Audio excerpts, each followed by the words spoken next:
అనే సమాచారంతో నిర్మల్ పట్టణంలో పోలీసులు పాన్ షాపులపై రైడ్లు నిర్వహించారు. Vishwanathpet, Shantinagar X road, chain gate, golden function hall సమీపంలో పలు పాన్ దుకాణాల్లో జిల్లా SP doctor G Janaki Sharmila ఆదేశాలతో రాజేష్ మీనా నేతృత్వంలో 4 ప్రత్యేక టీంలు ఏర్పాటు చేసి విస్తృత తనిఖీలు చేపట్టారు. దాడుల్లో కొన్ని చోట్ల ఓసీపీ పేపర్స్ దొరికినట్లు తెలిపారు. ఇక వీటిని గంజాయితో చుట్టి కాల్చడానికి వాడతారు. వీరిపైన విచారణ జరిపి చర్యలు తీసుకోవడం జరుగుతుందని అన్నారు.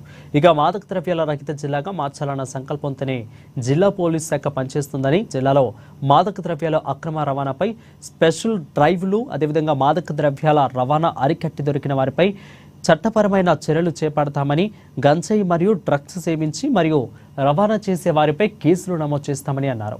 గతంలో ఈ కేసులలో నిందితులుగా ఉన్న వారికి వారి తల్లిదండ్రుల సమక్షంలోనే కౌన్సిలింగ్తో పాటు అవగాహన కల్పిస్తున్నామని అన్నారు.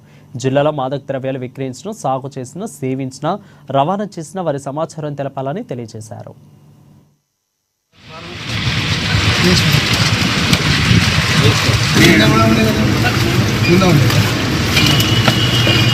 Gracias.